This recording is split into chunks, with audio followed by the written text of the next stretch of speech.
Hi dears, welcome back to Fashion Week Designs. ഒരു premium party wear catalogue ആയിട്ടാണ് വളരെ premium ആയിട്ടുള്ള ഒരു ഫാബ്രിക് ആണ്.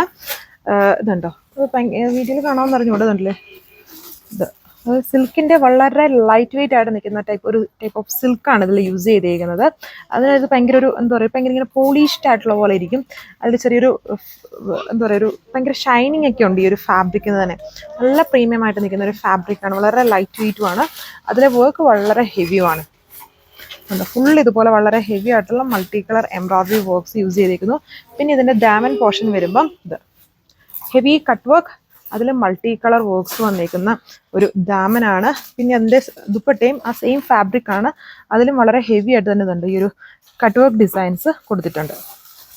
ഇതിൻ്റെ അകത്ത് വരുന്ന ചാർട്ടുകൾ എന്ന് പറഞ്ഞാൽ ഒരു ഇംഗ്ലീഷ് കളർ ഷെയ്ഡ്സ് വരുമല്ലോ, അത് പേസ്റ്റലായിട്ട് നിൽക്കുന്ന ഷെയ്ഡ്സ്, അങ്ങനെയുള്ള കളർ ഷെയ്ഡ്സുകളാണ് ഇതിൽ ഫുള്ളും നമ്മൾ കൊണ്ടുവന്നിരിക്കുന്നത്. ഇതൊരു ഷാമ്പെയിൻ ലൈറ്റായിട്ട് നിൽക്കുന്ന ഒരു കളർ ഷെയ്ഡാണ്, നല്ല പ്രീമിയം. അത് ഇതിനൊന്നും ഡാർക്ക് കളേഴ്സ് വേണ്ട, ഡാർക്ക് കൂടെ വരുമ്പോൾ ഇത്രയും ഹെവി വർക്കും ഭയങ്കര ഓവർ ലുക്കായിരിക്കും. അപ്പോൾ എല്ലാവർക്കും അത് കുറച്ചും കൂടെ ലൈറ്റ് ആക്കാൻ വേണ്ടിയാണ് നമ്മൾ ഇങ്ങനെയുള്ള പേസ്റ്റൽ ഷെയ്ഡ്സ്. വളരെ ഹെവി ആയിട്ടുള്ള വർക്കാണ്, വീഡിയോയിൽ കാണുന്നതിനും വളരെ ഹെവിയാണ്. ഇതിൻ്റെ ദാമനൊക്കെ ഭയങ്കര ഹെവിയാണ് വർക്ക്. ദുപ്പട്ടയും ഇതിൽ വളരെ ഹെവി തന്നെയാണിത്. ഇതുണ്ട്, രണ്ട് ബോർഡേഴ്സിലും heavy cut work pattern apply ചെയ്തിട്ടുണ്ട് with multi colour embroidery. And ഫാബ്രിക്കും വളരെ പ്രീമിയം ആയിട്ടുള്ള ഒരു സിൽക്ക് ബേസ് ഫാബ്രിക് ആണ്. കാണുമ്പോൾ നമുക്കൊരു ഓർഗൻസ പോലെ തോന്നും, ബട്ട് ഇത് ഓർഗൻസ അല്ല കേട്ടോ. ഇങ്ങനെ പിടിച്ച് നോക്കുമ്പോൾ പറയാം, നല്ല ഇങ്ങനൊരു ഭയങ്കര ഷൈനിയാണ്, ഭയങ്കര സ്മൂത്താണ്, ലൈറ്റ് വെയിറ്റ് ആണ്, എന്നാലൊരു സിൽക്കൊക്കെ പോലെ തന്നെ നിൽക്കുന്ന, സിൽക്കിൻ്റെ അത്രയും കട്ടിയില്ല. ഇതെല്ലാം ഡിഫറെൻ്റ് ആയിട്ടുള്ള കളർ ഷെയ്ഡ്സ് ആണ്. വീഡിയോയിൽ വരുമ്പോൾ കുറച്ചുകൂടി ഒരു ഗ്രീൻ കയറി വരുന്നുണ്ടെങ്കിലും നേരിട്ട് കാണുമ്പോൾ അത്രയും ഗ്രീൻ ഇല്ല, എന്നാൽ ഭയങ്കര വെറൈറ്റി ആയിട്ടുള്ള പീസ്റ്റൽ ആയിട്ടുള്ള ഷെയ്ഡ്സ് ആണ്.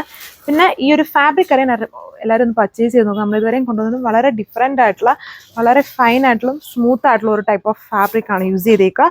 അതിൽ വളരെ ഹെവി ആയിട്ടുള്ള വർക്കാണ് കൊടുത്തേക്കുക. ആൻഡ് ഇതിൽ നമ്മൾ ബോട്ടം ആൻഡ് ഇന്നറും പ്യുവർ ഫാബ്രിക്കിൽ തന്നെയാണ് ചെയ്തിരിക്കുന്നത്. ഇത് വാഷബിൾ അല്ല, അതുകൊണ്ട് തന്നെ അത്രയും ഹെവി ആയിട്ടുള്ള വർക്കും വളരെ ഇത് ഒരു സിൽക്ക് പീസ് ആയിട്ടുള്ള ഒരു ഫാബ്രിക് ആണ് ഇതിൽ നമ്മൾ ചെയ്തേക്കുക. ഇത് അങ്ങനത്തെ ഒരു ഫാബ്രിക് ആണ് തന്നെ, ഒരു ചൂടൊന്നും എടുത്തില്ല കേട്ടോ. നല്ല പിടിക്കുമ്പോൾ തന്നെ നല്ലൊരു എന്താ പറയുക തണുപ്പല്ല, എന്നാലും ഭയങ്കര ഒരു സുഖമുള്ളൊരു അടിപൊളി ഫാബ്രിക് ആണ്.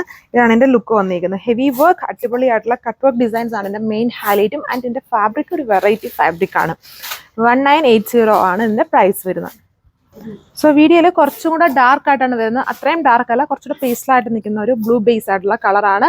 പ്രീമിയം ആയിട്ടുള്ള ഫാബ്രിക് ആൻഡ് വളരെ ഹെവി ആയിട്ടുള്ള ഒരു കട്ട് വർക്ക് ഡിസൈൻ ആണ് ഇതിൽ ഫുള്ളായിട്ടും യൂസ് ചെയ്തിരിക്കുന്നത്. ബോത്ത് ബോർഡേഴ്സിലും heavy cut work pattern. And യോക്കിൽ വരുമ്പം ഹെവി ആയിട്ട് ഇതിലൊരു പ്രീഫിക്സ് നെക്ക് പാറ്റേൺ നമ്മൾ കൊടുത്തിട്ടുണ്ട്. പിന്നെ ബോട്ടം ആൻഡ് എന്താണ് പ്യുവർ ആയിട്ടുള്ള ഫാബ്രിക്കിൽ തന്നെയാണ് ചെയ്തേക്കുക. വളരെ പ്രീമിയം ആണ് ഈ ഒരു ഫാബ്രിക്. ഇതുവരെ ചെയ്തതെല്ലാം ഡിഫറെൻ്റ് ആണ് ഈ ഒരു ഫാബ്രിക് വന്നിരിക്കുന്നത്. അപ്പം അത് മനസ്സിലാക്കാൻ എല്ലാവരും ട്രൈ ചെയ്ത് നോക്കുക. ഈ വർക്ക് ഇനി നോക്കിയില്ലെങ്കിലും വർക്കിൻ്റെ ഇതിൻ്റെ സിമിലർ പാറ്റേൺസ് ഒരുപാട് നമ്മൾ കൊണ്ടുവരുന്നുണ്ട്. അതിന് ഫാബ്രിക് വെറൈറ്റിയാണ്. Thank you.